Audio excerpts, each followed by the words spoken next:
তোমরা তো আমার ভিডিওতে বলতে থাকো, দিদি তোমার বিড়ালগুলো খুব কিউট, খুব সুন্দর, বিড়াল ছানাগুলো কি ভালো, এটা ওটা সেটা এই বলে গুণগান গাইতেই থাকো। আজকে এই গুণধরদের কিছু গুণকীর্তির কাণ্ড আমি দেখাবো।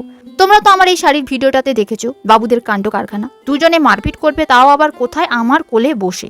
যতবার বের করে দেই না কেন সেই আবার আমার কোলে আসবে আর সেখানেই মারপিট করবে। আর যেদিন এই শাড়ির প্রায় শেষের দিকে, সেদিন যে কাণ্ড করেছে, জাস্ট আমার ধৈর্যের বাঁধ পুরো ভেঙে দিয়েছে।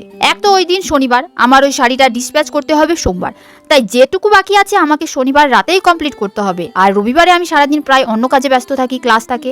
তাছাড়া এটা দোকানেও পাঠাতে হবে, আয়রন করার জন্য সাথে শাড়ি 2 পার সেলাই করতে হবে, ফলে আমাকে শনিবারে কমপ্লিট করতেই হবে।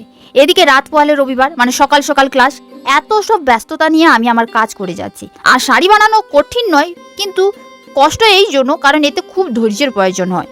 এক নাগারে এতগুলো দিন ধরে এই কাজটা নিয়েই পড়ে আছি, মাথা পুরো যেন হ্যাং হয়ে যায়। মাথায় চলছে এত কিছু টেনশন, চাপ, আর এদিকে হঠাৎ চিনি আমার রঙে পা তুলে চারদিক অবস্থা খারাপ করে দিয়েছে।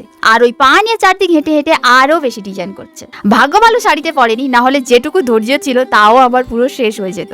আসলে কি বলতো, ঠিক করার তো আমার কাছে সময় নেই যে ঠিক করব আমি, তাই আমি যে কি করতাম আমি নিজেই জানি না।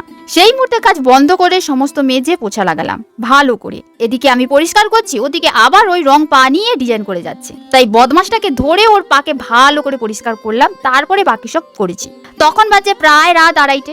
বাড়ির সবাই নাক ডেকে ঘুমোচ্ছে আর আমি একা উঠোনে তরে। এদিকে রাস্তা, ওদিকে ঘন বন, তাকালেই ভয় করবে। যদিও এত রাত ধরে একা একা কাজ করার অভিজ্ঞতা এই প্রথম, মানে এই শাড়িটার জন্যই আর কি। না হলে আমার বেশিরভাগ কাজ আমি আমার রুমে দরজা জানলার ভেতরেই করি। চিন্তা নেই, উঠোনেও সুন্দর করে চাবি দেওয়া থাকে, কিন্তু গ্রিলের মধ্য দিয়ে বাইরের সবকিছু কিন্তু দেখা যায়, মানে কে যাচ্ছে আসছে। আর যেহেতু আমাদের বাইরেই পথবাতি থাকে, তাই একদম পরিষ্কার ভাবে বোঝা যায়। যদি বল ভয় করে না দিদি, সত্যি বলতে এই পরিবেশে থাকতে থাকতে ভয় আর করে না। আর আমি ভীতু, বাট অতটাও ভীতু নই। মোটামুটি সব কমপ্লিট, বাকিটা কাল সময় বের করে আমায় করতে হবে। বারবার ঘুম পাচ্ছে আর 7টায় ক্লাস। সত্যি এখন গিয়ে বেডে পড়লে আর উঠতে পারবো বলে আমার তো মনে হচ্ছে না।